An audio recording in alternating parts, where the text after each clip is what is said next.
The chauffeur swung open the rear door of the sleek black Maybach. The city lights bounced off the polished paint, a mirror of power and wealth gliding through the night. Marcus Hale, the kind of man people whispered about in boardrooms, ducked into the back seat with the air of someone who owned everything around him. His phone lit up. Messages. Numbers. Another deal closing. His empire stretched across continents, built on the sweat of others, but to Marcus, it was just Tuesday. He loosened his tie, sank back against the leather, and finally exhaled. Then a voice, small, sharp, cutting through the hum of the engine. "Shut up." Marcus froze. His eyes darted to the other side of the car. There, wedged into the corner of the seat, sat a little girl. 8, maybe 9 years old. Dark curls tumbled around her round face, her big brown eyes steady on him, unflinching. A cheap backpack rested on her lap, one strap half torn, the kind kids never throw away even when it's falling apart. Marcus blinked, certain he was hallucinating. "What did you just say?" The girl didn't flinch. Didn't blink. She repeated, louder this time, like a command. "I said shut up." Marcus had built entire skyscrapers, destroyed rivals with a single call, and reduced executives twice his age to stammering apologies. Yet somehow, this little stranger had cut straight through him. He sat forward, voice low, dangerous. "Do you know who you're speaking to?"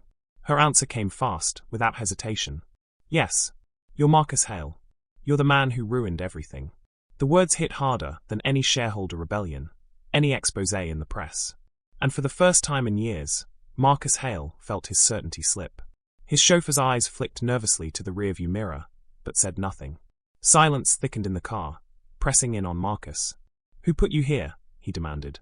"Where's your mother? Your father?" The girl hugged her backpack closer. Her eyes didn't move, didn't waver. "They can't help me anymore. Not after what you did." Something inside Marcus twisted. Not guilt, not yet. Just confusion, tangled with a prickling unease he hated admitting to himself. "Listen," he snapped, his voice hardening again. "You don't belong here. Tell me who brought you. Tell me now." But the girl only leaned forward, her small face catching the dim glow of the dashboard lights. And when she spoke, her voice was lower, steadier than any child's should have been. "You don't get to talk, Mr. Hale. Not tonight. Tonight you listen." The Maybach glided through the streets, a silent witness. Marcus opened his mouth to argue, to demand answers. But for the first time in decades, words failed him. Because beneath her quiet fury, he saw something that unsettled him far more than her defiance. She knew him. Not his headlines. Not his reputation. She knew him. And he had no idea how. Marcus Hale wasn't used to silence. He was used to control. To his voice filling boardrooms, his signature inked on billion-dollar contracts, his presence bending people to his will. Silence made him nervous, because silence meant someone else was steering the moment. And right now, that someone was a child. He shifted in his seat, the glow of the city flickering through tinted glass. His mind raced, trying to stitch together a rational explanation. Maybe she was part of some activist stunt, a pawn sent to rattle him. Or maybe. No. The thought trailed off. He didn't like where it led. Marcus Hale was not an easy man to rattle. At 55, he had clawed his way from nothing into the rare air of the ultra-rich. His father had been a factory worker, the kind of man who came home each night with grease under his nails and anger in his eyes. His mother scrubbed floors in houses they could never afford. Marcus grew up with hunger, not just in his stomach, but in his chest. A gnawing hunger for more. By the time he was 20, he'd taught himself the language of money. By 30, he was running a company that bought out his old factory and shut it down. Sentiment is weakness, he liked to remind his executives. We don't build memories. We build profit. It was ruthless, efficient, and it worked. His empire spanned logistics, real estate, even pharmaceuticals.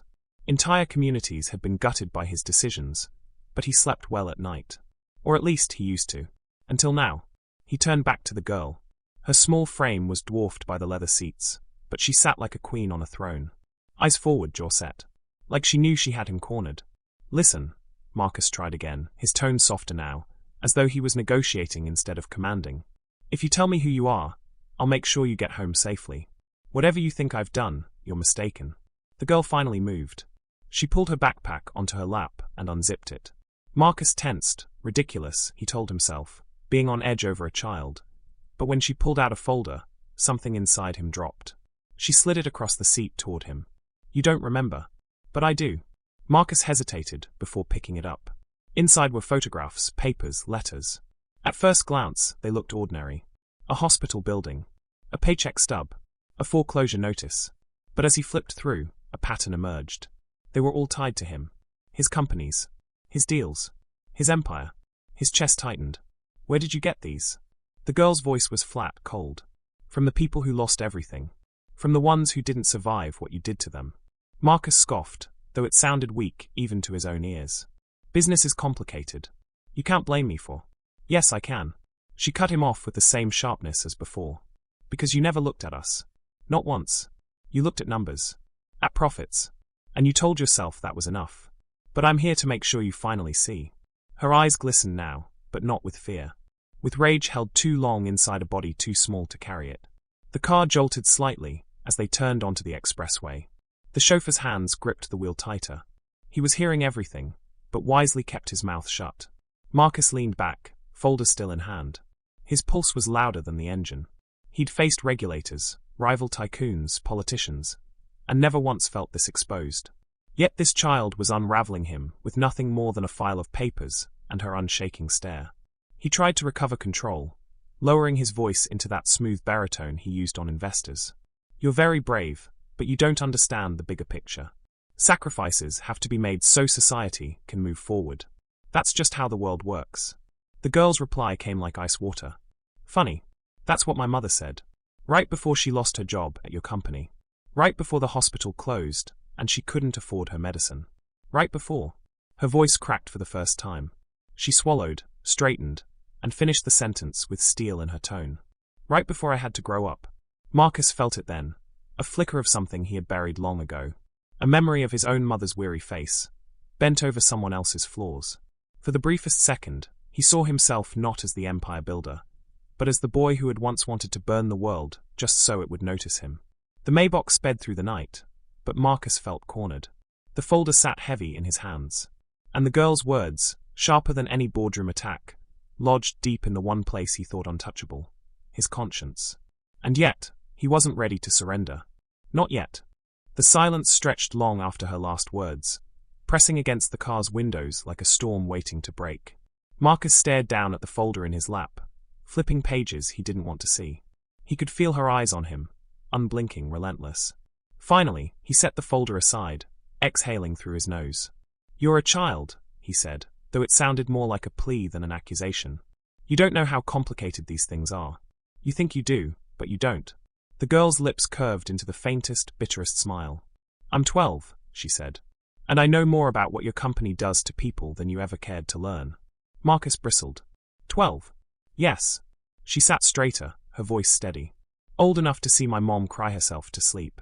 Old enough to watch my grandma's house disappear when she couldn't pay the bills after you shut down her job.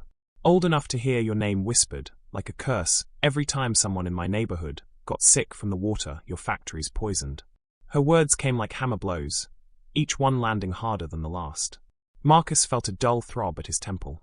If what you're saying is true, why bring it to me like this? Why not go to the press? Or the courts? Because the press prints your ads, she said sharply.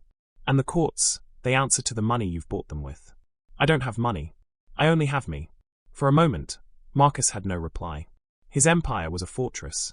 Governments bent to his influence. Regulators looked the other way. But this child with nothing but conviction, had found her way inside his walls. The car slowed as traffic thickened. Outside, neon signs flashed across the windows, painting the interior in shifting blues and reds. Marcus found himself staring at the girl's reflection in the glass. She didn't look away. Tell me your name, he said at last. She hesitated. Then, Naomi. Naomi, he repeated, as though tasting it. And what exactly do you want from me? Naomi leaned forward, her small hands clenched in fists on her knees. I want you to remember we're people. Not numbers. Not assets to strip and sell. People. My mom's name was Latrice. She worked 12 years at your packaging plant, until you shut it down overnight. No warning, no severance. Just a piece of paper taped to the door that said closed. She came home that night with her hands shaking so bad she couldn't cook dinner. She told me, baby, it'll be all right. But it wasn't. Marcus's chest tightened again, though he tried to disguise it with a slow inhale. Naomi continued. She got a job at the hospital next. cleaning rooms. Until your company bought the building and decided it wasn't profitable to keep the place open. So they closed it. Said everyone would just have to drive an extra 30 miles to the next nearest one. My mom, she didn't have a car. And when she got sick, when the coughing wouldn't stop, she said, "It's just a cold." She said it over and over, until she couldn't say anything anymore. Her voice cracked, but she didn't look away. Tears slipped down her cheeks, quiet but furious. "She died, Mr. Hale. She died because of you. And you don't even remember her name." Marcus's mouth opened, then closed. Words felt useless. Hollow. He was a man who always had answers, always had a defense. But Naomi's grief was a blade he couldn't dull. She wiped her eyes with the back of her hand, then pressed on. "After she died, I went to live with my grandma. She worked at one of your warehouses. She's old, but she tried to keep up. Then you cut staff, made everyone work double shifts. One night, she slipped on the loading dock and broke her hip. They fired her instead of helping her. Now she can't walk without pain." Naomi's small fists unclenched, revealing trembling fingers. "Do you see now? You sit up there in your glass towers, counting profits. But down here, where I live, people are dying. Families are breaking. And you're the reason." The car's hum filled the space between them. Marcus stared at her, really stared. And for the first time in years, he couldn't hide behind numbers or contracts or excuses. Naomi leaned back against the seat, drained but unyielding. "You asked what I want. I want you to feel even a piece of what we feel. I want you to know what it's like to lose everything. Because maybe then you'll stop destroying people's lives like they don't matter." Her words hung in the air, raw and searing. Marcus turned his gaze out the window, the city rushing past. He felt an ache in his chest he couldn't explain.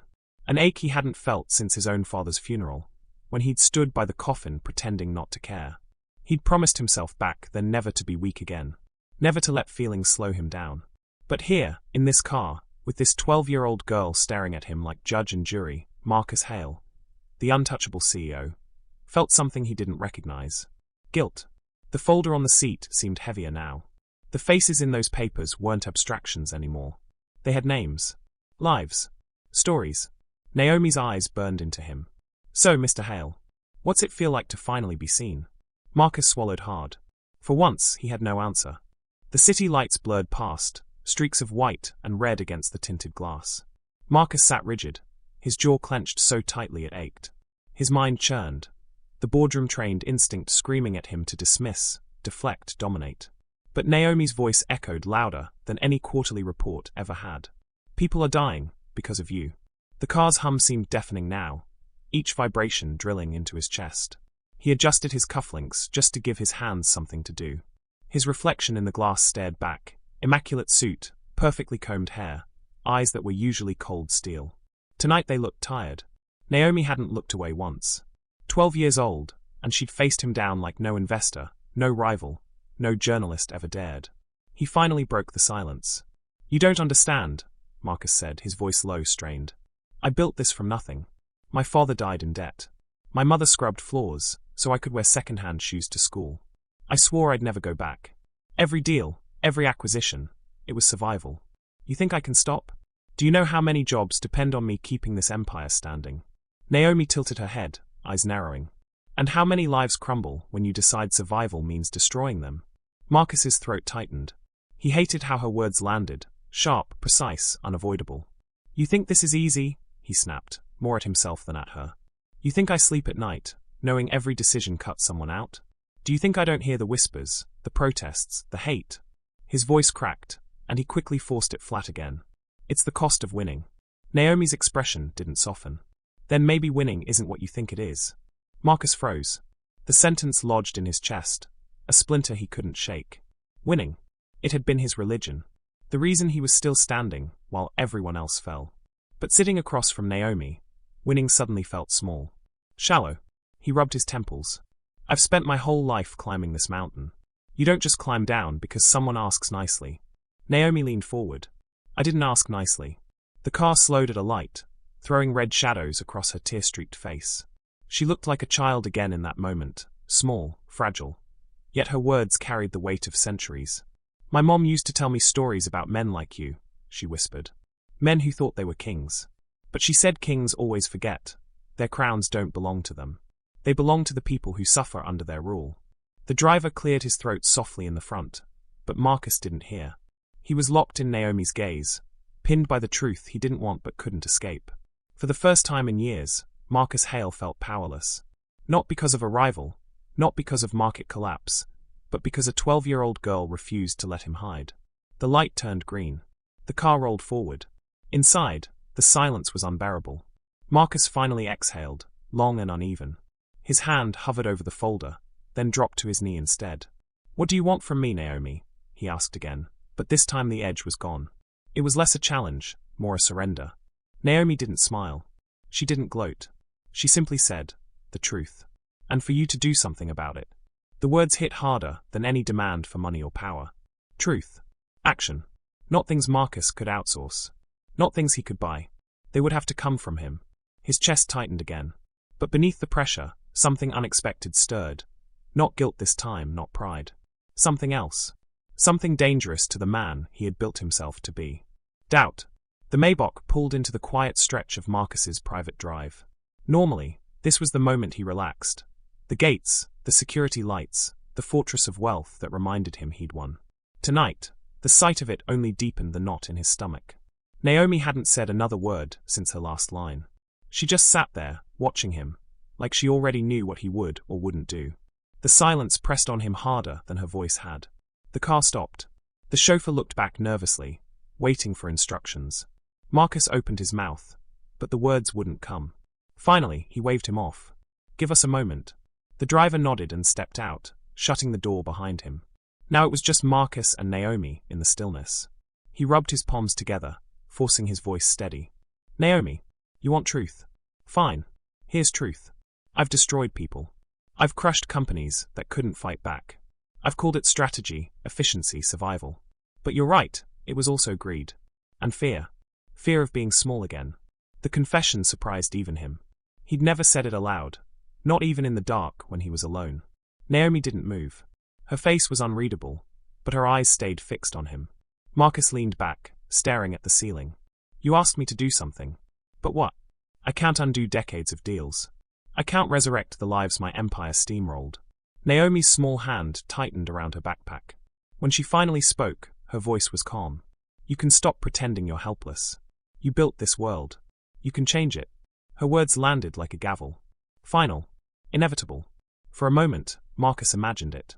Using the machine he'd built not to destroy, but to repair. To redirect resources into the neighborhoods he'd gutted, into the families left behind. He thought of his board, his investors, the vultures who would smell blood if he softened. He thought of the fortune he'd sworn was his shield. And then he thought of Naomi's mother, working double shifts, losing her home because Marcus's acquisition had streamlined operations. He thought of Naomi sitting in a school hallway, clutching that broken backpack, waiting for a parent who couldn't come because rent was overdue. For the first time, he realized the empire hadn't protected him at all. It had only buried him deeper in fear. His chest ached. He closed his eyes. "Naomi, if I do this, if I try, people will come for me. They'll tear me apart." Naomi's voice was almost a whisper. "Then maybe it's time you know how it feels." Marcus opened his eyes. And he laughed, not cruelly, not bitterly. A raw, broken laugh that shook something loose inside him. "You're relentless, kid." Naomi didn't smile, but a tiny flicker of warmth passed across her face. He reached for his phone. For years, this device had been his weapon, a tool to close deals, to command armies of lawyers and brokers. Now, it trembled in his hand. He opened his contact list. Dozens of CEOs, politicians, media moguls. And one name he hadn't called in years, Grace Turner. An investigative journalist. One of the only people who'd ever dared confront him publicly. He'd crushed her career with a smear campaign. She'd vanished from the spotlight. Marcus hovered over the name. Naomi's gaze burned into him. He pressed call. The line rang once. Twice. Then a cautious voice. "Hello?" Marcus's throat tightened. "Grace. It's Hale." A long silence. Then, "What do you want?" He took a deep breath. "The truth. I'm ready to talk. Everything. Every file. Every deal. I'll hand it over." Naomi's eyes widened, but she didn't interrupt. Grace's voice was sharp, suspicious. "Why now?" Marcus glanced at Naomi, then back at the darkness outside. "Because I finally listened." The call ended with an agreement to meet. Marcus slid the phone into his pocket, his hands still shaking. For a moment, no one spoke. Then Naomi finally broke the silence. You really mean it? Marcus met her gaze. I don't know what it'll cost me. But yes, I mean it. Naomi's shoulders eased just slightly. A tear slipped down her cheek, but this time it wasn't from anger. The chauffeur returned to the car, hesitant. Marcus opened the door and stepped out, the night air cool against his face. Naomi followed, her small figure dwarfed by the towering gates of his estate. He looked down at her, this unlikely prophet who had cracked open the armor he'd worn his whole life. Naomi, you changed me. I don't know if you'll ever forgive me for what I've done, but I'll spend whatever time I have left trying to make it right. Naomi tightened the straps of her backpack. Don't spend it on me. Spend it on the people who don't get heard. Her words cut through him once more, but this time, he welcomed the wound. The chauffeur opened the door for Naomi. She climbed in. Marcus watched as the car carried her away, back into the city that bore both his sins and, maybe now, his redemption. He stood at the edge of his empire, the empire that might collapse under the weight of truth. For the first time, Marcus Hale didn't feel fear. He felt free. And somewhere in the distance, he swore he could hear music, faint, like a child's laughter carried on the wind.